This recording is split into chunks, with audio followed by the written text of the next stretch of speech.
Hi everyone, welcome. Thank you for joining me today. It's my pleasure to be here. Today, as Maria described, we're going to be talking about frequently misunderstood foundation design provisions. So this is a little bit of a grab bag of topics. We'll jump around to really 5 specific items that we'll talk through in more detail. These are a collection of things that I see that design engineers sometimes miss or misunderstand, or things not just within my office but other offices that we see are done either incorrectly or could be done better. So I hope with some of the takeaways from this presentation you'll have, first of all, you'll avoid making any of these mistakes, and then it will also give you the opportunity to improve on some of your foundation designs where there's opportunity to do that. So the specific topics that we'll talk about today is first load combinations for foundation design. This is the kind of the easiest one to talk about because the nuances of foundation design and load combinations are sometimes difficult to understand. So I'll walk you through some of those and the history behind those. Then we're going to talk a little bit about liquefaction risks and how to address that. There's been some good code development work in that category that will help your designs if you do encounter a liquefaction. Then we're going to be talking about some basics of soil structure interaction and how it relates to typical design parameters. And we'll just talk in general about soil structure interaction. It's one of those topics that you hear about, but you rarely see implemented, so we're going to talk a little bit more about that to give you some more background. We're going to talk about some few random topics about mat foundation design, and then we'll wrap up with deep foundation detailing segment. So first, regarding load combinations. So the first thing that needs to be understood is that there is a number of categories of load combinations that you will have to use for foundation design. You'll have to typically use both allowable stress design, ASD, and LRFD, USD, which is load resistance factor design or ultimate strength design. So typically you're going to have to use both of these load combinations to design a foundation.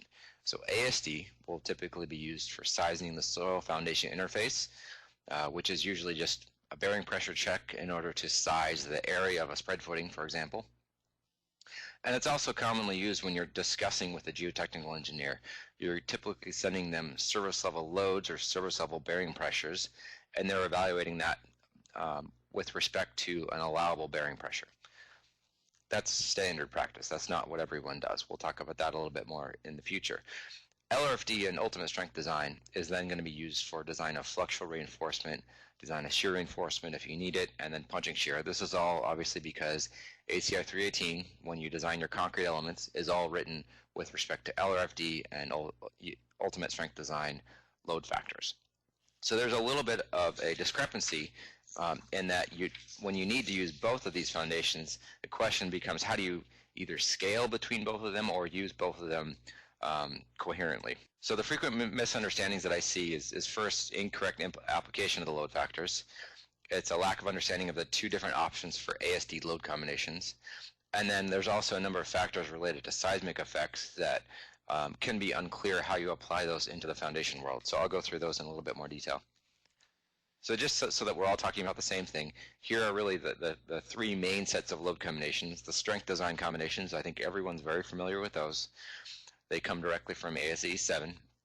Then in IBC, there are 2 sets of allowable stress design load combinations. There are the basic and the alternative basic. So the basic you'll recognize from ASCE 7. They're a direct copy, so they're compatible with those.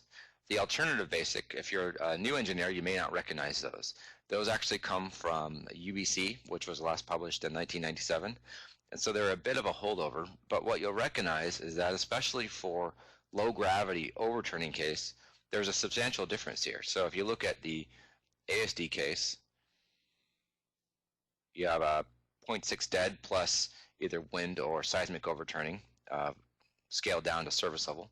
For the alternative basic, you have either full dead or 0.9 dead in combination with that service level wind. So that would, if you were just to use that, would give you a substantially different answer.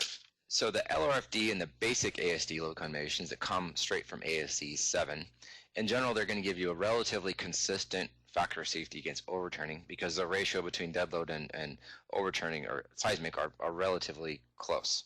The 0.6 dead factor on the allowable stress design load combination was actually added in ASCE 798 to address inconsistency in the treatment of the counteracting loads in ASD versus strength design, and in order to emphasize the stability requirements that since there's no other direct stability requirement, it has to be essentially baked into this load combination.